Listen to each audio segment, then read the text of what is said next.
Welcome to my channel कहानियां कुछ सच्ची कुछ अच्छी। काश गांधी नेहरू हमारा साथ देते। हमने इतना कुछ किया, लेकिन दुख है कि हम लाल किले पर तिरंगा न फहरा सके। हमारे नेताजी लाल किले से भाषण न सके। नेताजी ने हार के बाद हमारी रेजिमेंट के सारे रिकॉर्ड खुद ही नष्ट करवा दिए थे, ताकि हम किसी मुसीबत में न फंसे। नेताजी एक महान सेनानायक थे। वे मोर्चे पर उपस्थित रहकर सेनाओं को स्वयं आदेश देते थे। वे बहुधा अपना राशन हमारी भांति अपनी पीठ पर लादकर लादते थे। यह खाद्य पदार्थ 10 दिनों तक पर्याप्त रहता था। नेताजी के साथ उनके मंत्रिमंडल के सदस्य भी रहते थे। इतना सब कुछ होने पर भी आजाद सेना को विफलता क्यों मिली? इस पर स्वयं नेताजी सुभाष चंद्र बोस ने कहा था, हमने बहुत देर में लड़ाई छेड़ी। वर्षा ऋतु हमारे प्रतिकूल थी। सड़कें पानी से भरी हुई थी और प्रवाह के विरुद्ध नदियां पार करनी पड़ती थी। इसके विपरीत शत्रु के पास प्रथम श्रेणी की सड़कें थी। हमारे सामने एक ही मौका था कि वर्षा के पहले इम्फाल ले लिया जाए, परंतु हवाई सहायता की कमी से ऐसा न हो सका। यदि फरवरी के स्थान पर यह संग्राम जनवरी में छेड़ा गया होता तो हमें सफलता मिलती। वर्षा के पहले या तो हमारी सेना ने शत्रु को रोका था, आगे कदम बढ़ाया। अराकान के मोर्चे और हाका क्षेत्र में हमने शत्रु को रोका और कालादान, टिड्डम, पलेल और कोहिमा में हम आगे बढ़े। और यह सब तब हुआ जब हमारे शत्रु संख्या में अधिक थे और उनका युद्ध का सामान तथा राशन भी उत्तम था। वर्षा आते ही हमें इम्फाल पर अपना आम हमला रोकना पड़ा। यांत्रिक सेना की सहायता से इसी समय शत्रु ने कोहिमा और इम्फाल ले लिया। हमारे सामने अब दो ही उपाय थे। हम या तो विष्णुपुर और पलेल मोर्चे में डटे रहे और शत्रु को आगे बढ़ने न दे, अथवा पीछे के सुविधापूर्ण स्थानों में हट जाए। हमारे पास आवागमन के साधनों की कमी थी और कठिन स्थानों में सप्लाई करने का ढंग दोषपूर्ण था। हमारे पास प्रथम श्रेणी के प्रकार कार्य की कमी थी। लाउड स्पीकर भी हमें नहीं मिल सके। अगस्त के तीसरे सप्ताह में महान सेनानायक नेताजी ने वर्षा काल भर के लिए आक्रमण मूलक कार्य बंद करने की आज्ञा दी। भारत के अंतिम स्वतंत्रता संग्राम में निम्नलिखित ब्रिगेड लड़े थे। प्रथम डिवीजन, एक डिवीजन में 4 ब्रिगेड रहते थे। इम्फाल व अराकान मोर्चे में लड़ने वाले प्रथम डिवीजन में निम्न 4 ब्रिगेड थे। सुभाष ब्रिगेड, इसके कमांडर कर्नल शाहनवाज थे। इनमें कुल 3300 सैनिक थे। सैनिकों में अधिकांश संख्या पठानों, सिखों व सिविल लोगों की थी। आजाद ब्रिगेड, इसके कमांडर कर्नल गुलमारा सिंह थे। इसमें 2800 सैनिक थे। इसमें संयुक्त प्रांत के जाट अधिक थे। गांधी ब्रिगेड, इसके कमांडर कर्नल इनायत कैनी थे। इसके सैनिकों की संख्या 2800 थी। नेहरू ब्रिगेड, इसके कमांडर कर्नल गुरुबख्श सिंह ढिल्लन थे। इसमें 3000 सैनिक थे। इसमें सिख अधिक थे। यह इतिहास का कटु सत्य है कि हमें तो अपनों ने हराया। गांधी जी और नेहरू जी साथ देते तो हम आजादी पहले ही प्राप्त कर लेते। फरवरी से जून 1944 ईस्वी सन के मध्य आजाद हिंद फौज की ब्रिगेडों ने जापानियों के साथ मिलकर भारत की पूर्वी सीमा एवं बर्मा से युद्ध लड़ा, परंतु दुर्भाग्यवश दूसरे विश्व युद्ध में जापान की सेनाओं के मात खाने के साथ ही आजाद हिंद फौज को भी पराजय का सामना करना पड़ा। दूसरे विश्व की युद्ध के दौरान अंग्रेज थल सेना की 14वीं टुकड़ी ने वर्ष 1943 में बर्मा को जापानी सेना से जीत लिया। इस जीत के साथ सेना के साथ गए पत्रकारों के भेजे गए लड़ाई के समाचारों के कारण भारत में अधिकांश जनता आजाद हिंद फौज के कारनामों से परिचित हुई। इस वजह से पहली बार अंग्रेजों के आजाद हिंद फौज की गतिविधियों पर लगाए हुए सेंसरशिप का पर्दाफाश हुआ। इसके बावजूद ब्रिटिश खुफिया तंत्र ने आजाद हिंद फौज की छवि को धूमिल करने की ठानी। अंग्रेज वायसराय वावेल हमेशा आजाद हिंद फौज को एक डरपोक और कमजोर व्यक्तियों का समूह बताता था, लेकिन दुर्गा भैया के कारनामे भी पत्रकारों में उजागर किए। 27 मार्च 1944 को महत्वपूर्ण सूचनाएं एकत्र करते समय भैया दुर्गा मल्ल को शत्रु सेना ने मणिपुर में कोहिमा के पास उखरुल में पकड़ लिया था। युद्ध बंदी बनाने और मुकदमे के बाद उन्हें बहुत यातना दी गई। 15 अगस्त 1944 को उन्हें लाल किले की सेंट्रल जेल लाया गया और 9 दिनों तक मुकदमे का नाटक चला। उन्हें मौत की सजा सुनाई गई। सच में ये 9 दिन दुर्गा मल्ल के लिए नवरात्रि के दिन थे। उन्हें सजा ए मौत देने से पहले मौका दिया गया कि इसके विकल्प के तौर पर उन्हें कोई और सजा दी जाएगी, बशर्ते वह देशद्रोह का अपराध कबूल कर ले और नेताजी के सारे राज उगल थे। दुर्गा भैया को भावुक करने और मानसिक दबाव में लाने के मकसद से उनकी पत्नी शारदा से जेल में मिलवाया गया। लेकिन मेजर दुर्गा बोले, जो बलिदान मैं देने जा रहा हूँ वो व्यर्थ नहीं जाएगा। भारत आजाद होगा, मुझे भरोसा है। कुछ ही समय की बात है। शारदा, फिक्र न करो, करोड़ों हिंदुस्तानी तुम्हारे साथ है। हिमाचल प्रदेश के धर्मशाला की शारदा लौट गई। दुर्गा मल्ल ने शादी के बाद सिर्फ 3 दिन बिताए थे पत्नी के साथ। उन कठोर हालात की कल्पना करके सिहरन होती है जब पता चले कि ये आखिरी शब्द कोई शख्स अपनी पत्नी से तब कह रहा हो जब वो शादी के बाद उसके साथ सिर्फ 3 दिन ही बिता सका हो, और तब के बाद 3 साल बाद मिल रहा हो, वो भी जेल में और मौत की परछाई में। मेरे भैया मेजर दुर्गा मल्ल दबाव में नहीं आए और न ही उन्होंने आजाद हिंद फौज के लिए काम करने को देशद्रोह मानना मंजूर किया। 15 अगस्त को उन्हें सजा ए मौत सुनाई दी गई और 25 अगस्त 1944 का सूर्योदय उनके जीवन का अस्त लेकर आया। लेकिन जब अंधेरा होता है तभी तो प्रकाश की किरण उभरती है। सच में देश की आजादी में दुर्गा मल्ल का योगदान मैं भुला नहीं पाई। चौधरी दलपत भी फांसी पर झूलकर अमर हो गए, उन्हें भी कैसे भूल सकती हूँ। अगस्त 1944 के अंतिम सप्ताह में प्रधान सेनापति सुभाष चंद्र बोस की आज्ञा से आक्रमण मूलक युद्ध आजाद हिंद सेना ने बंद कर दिया था।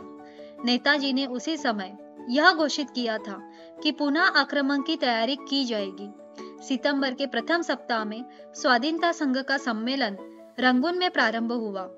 बर्मा में इस संघ की 74 शाखाएं थी और इसके 180 प्रतिनिधि इस सम्मेलन में उपस्थित थे। 22 सितंबर को यतीन्द्र दास तथा दूसरे शहीदों का दिवस मनाया गया। जुबली हॉल भली भांति सजाया गया था। भगत सिंह, राजगुरु और सुखदेव जो इंकलाब जिंदाबाद के नारे के साथ फांसी के फंदे पर झूले थे, चंद्रशेखर आजाद और सुनीति शांति जिन्होंने मेदिनीपुर में मजिस्ट्रेट पर पिस्तौल से आक्रमण किया था, तथा वीना दास जिसने कलकत्ता विश्वविद्यालय के दीक्षांत भाषण के समय गवर्नर को गोली मारी थी, और यतीन्द्र दास जिन्होंने लाहौर जेल में भूख हड़ताल के द्वारा प्राण विसर्जित किए थे, आदि के जीवन और देश के लिए कष्ट सहन पर जुबली हॉल में विविध वक्ताओं के भाषण हुए। इसके बाद नेताजी ने अपने प्रभावशाली भाषण में अधिक बलिदान की मांग की और कहा कि तुम मुझे खून दो और मैं तुम्हें आजादी दूंगा। स्वाधीनता आपसे रक्त का दान मांगती है।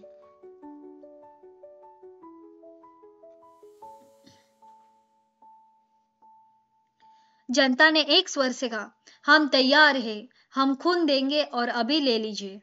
नेताजी ने कहा, मेरी बात सुनो, मैं आपसे भावुक उत्तर नहीं चाहता हूँ, मैं उन बागियों को चाहता हूँ जो सामने बढ़कर आए और अपने रक्त से आत्मघाती दल के प्रतिज्ञा पत्र पर अपने हस्ताक्षर करें।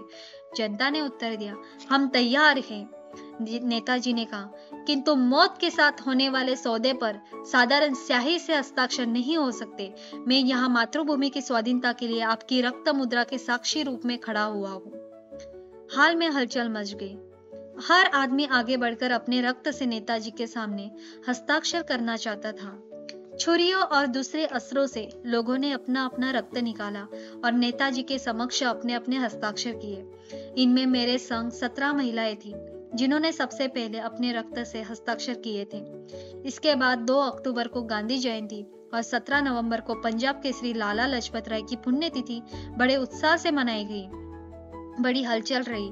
इसी बीच समाचार मिला कि जापानी सेना टिड्डिम से भाग खड़ी हुई है और चीनी सेनाएं भामो और ब्रिटिश सेनाएं युथिडांग पहुंच गई है। नेताजी ने तो पहले ही कहा था कि आसाम और बंगाल की सीमा पर ब्रिटिश जोरदार लड़ाई करेगा। बर्मा में ब्रिटिशों के आने से आजाद सेना की गतिविधि बाधा डालने पड़ने लगी और पैसिफिक में जापानी सेना कठिनाई में फंसी हुई थी।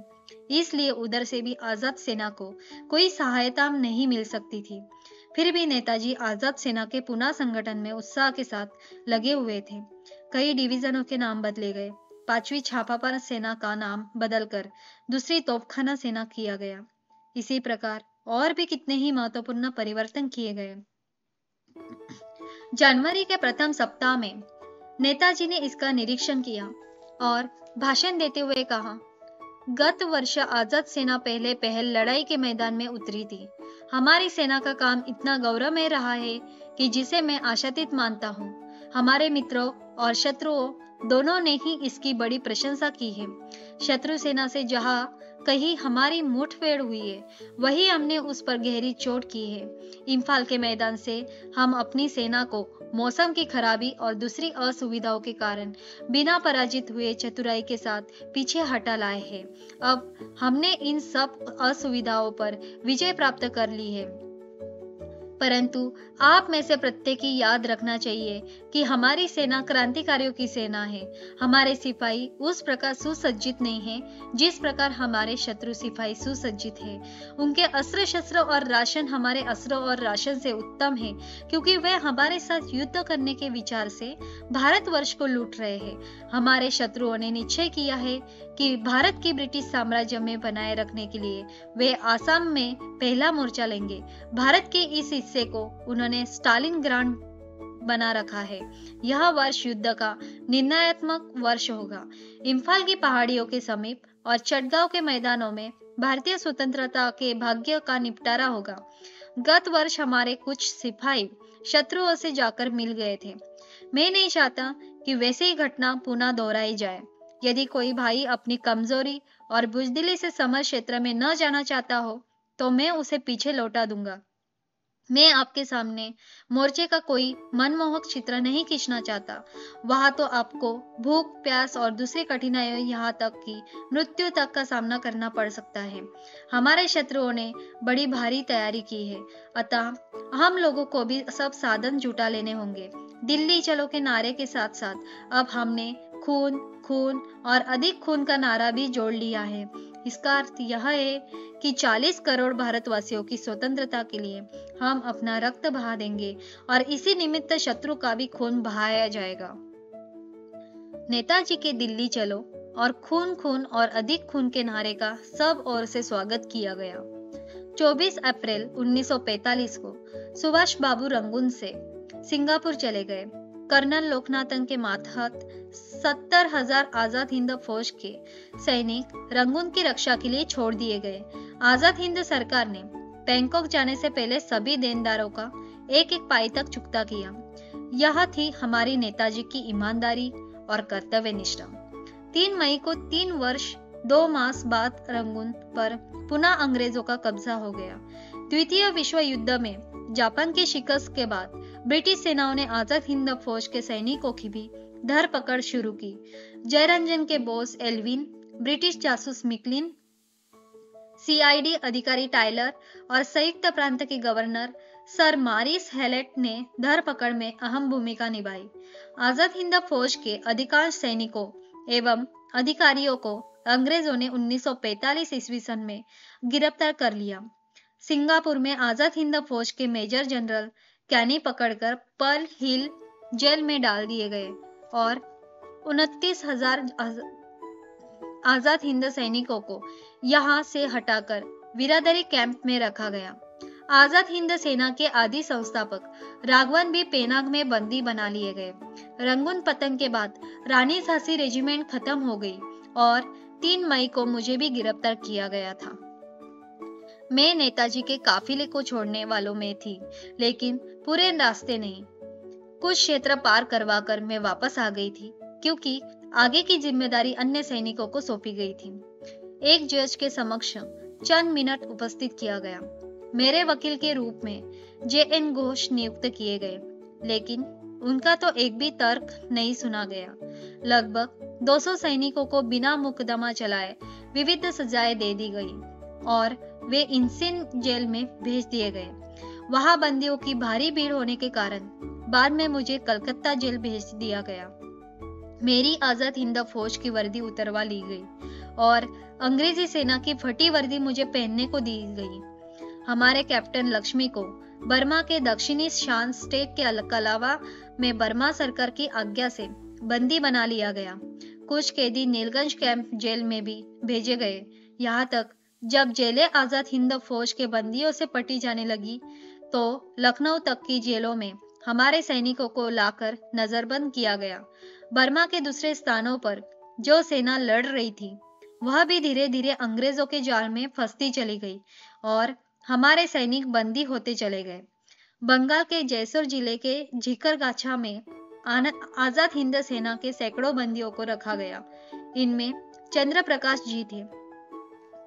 इन्होंने ही सुभाष बाबू को जर्मनी से जापान पहुंचाया था और पुरस्कार में एक हाथ की घड़ी और लचकीला कमरबंद नेताजी से पाया था।